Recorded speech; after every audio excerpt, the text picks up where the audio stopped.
What's up, everyone? It's Doc here. I kind of really just want to talk about what's a good product versus a bad product to invest in long term and kind of give you my top four products. But first thing I'm going to tell you, as far as like bad product, just stop buying ancillary products and investing in those long term. Like nobody wants them.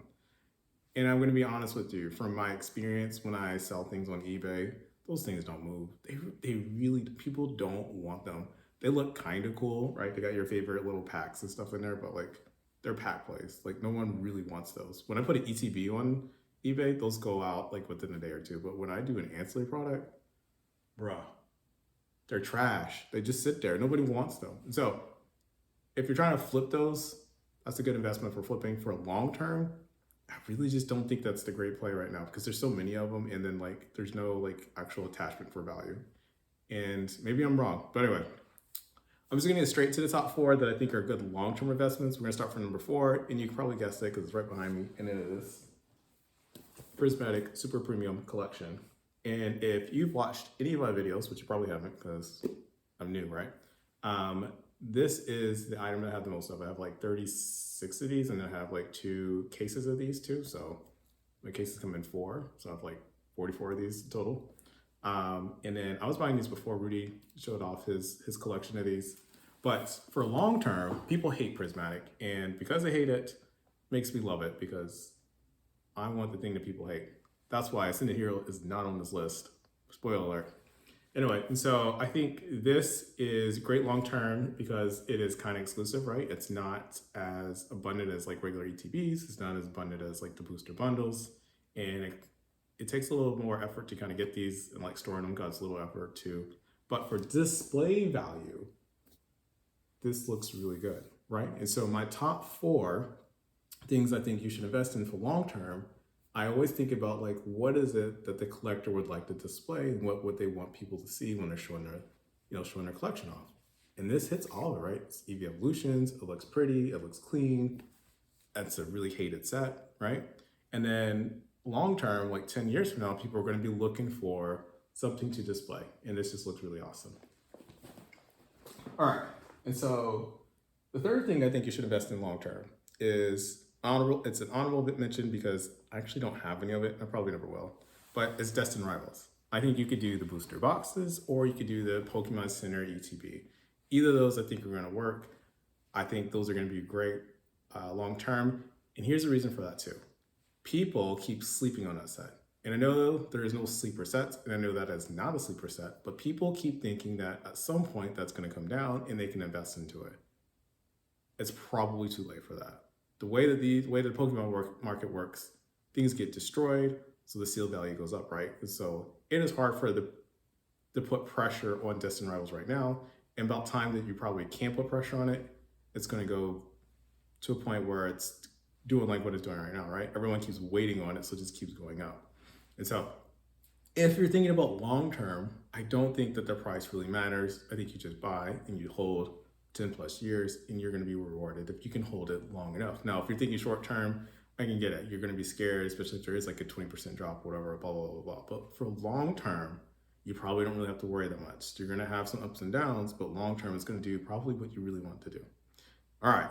The third, or I guess it would be second at this point. That was the third one. Second is the Prismatic Pokemon Center ETBs.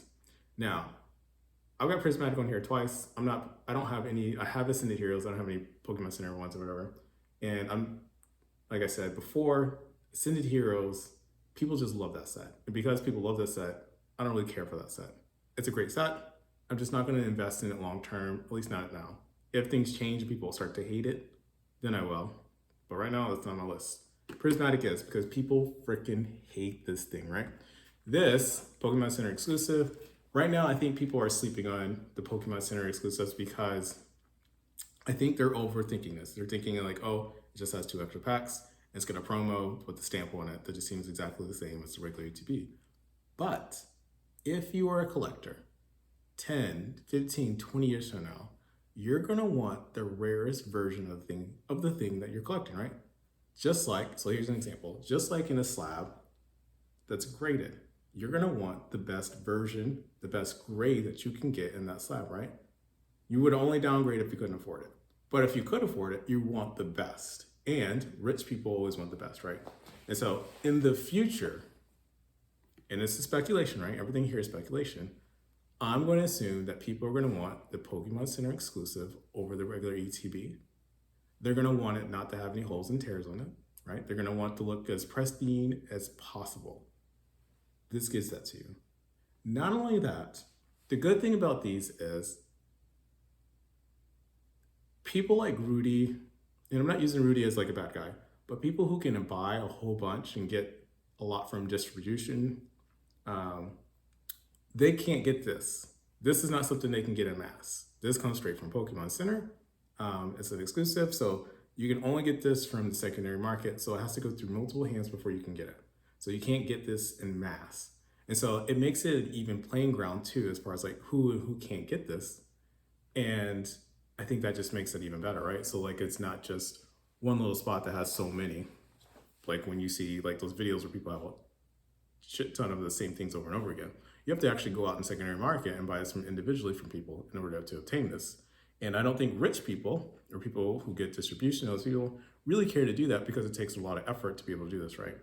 So anyway, super exclusive. And I think this is going to be the exclusive version, regardless of how simple you think it is by the extra pack and the promo and blah, blah, blah. All right. Now, the number one product I think that people are sleeping on or wrong about and probably should invest in long term is 151 Pokemon Center. There is one caveat to this. I think may kind of downplay this a little bit, but this has a nostalgia factor and people hate that this keeps going up. And so I think that this 15 years from now, 20 years from now, 10 years from now, long term, I'm going to say the same thing. Pokemon Center exclusive. This didn't get printed as much as Prismatic, so it makes it a little rare. Now, the unfortunate part about this, when I researched it, you could still buy this from Pokemon Center in multiple boxes. So I'm sure there are people who have a lot of these in their basement or in their, I don't know, their storage unit in masses, but there's still just not that many of them. Has a nostalgic factor. And then I'm sure it wasn't hoarded, kind of like how people got booster boxes. So I don't think it's as bad. But this, I think, is probably the number one thing you can invest in long term. I know it's pretty expensive now. It's like between $1,200 and $1,400. But long term, this is probably going to be like a $10,000 box, right? This is going to be like a team up. And so I think if you overthink it, you're going to make some silly mistakes. But if you just pay attention and just think about like, what is the holy grail of the version of the thing that you would want 10 to 15 years, I think you could understand what it is, what the collector may want in the future, and what's going to make the most valuable product, right? This is what's popular now. People hate that this keeps going up. This is the exclusive version of it. Just like with Prismatic. Get the exclusive version, get the thing that people hate. But when I say hate, they also love it, right? These are the favorites. These are the nostalgia. People just hate because the price goes up, and people just hate because there's so much of it, right? Or I guess they just hate because it's causing a lot of like chaos in the Pokemon market, right? These are things that people normally would want to get, especially regular collectors, but now they're having a hard time getting it, so it just makes people just hate it. But the more they hate it, probably the more investable it is. So keep that in mind too. So anyway, if you like my rant and thought my content was pretty good, consider subscribing and liking the video because I'm trying to get to 100. That would be really awesome. Thank you for your time. Go touch grass. Peace.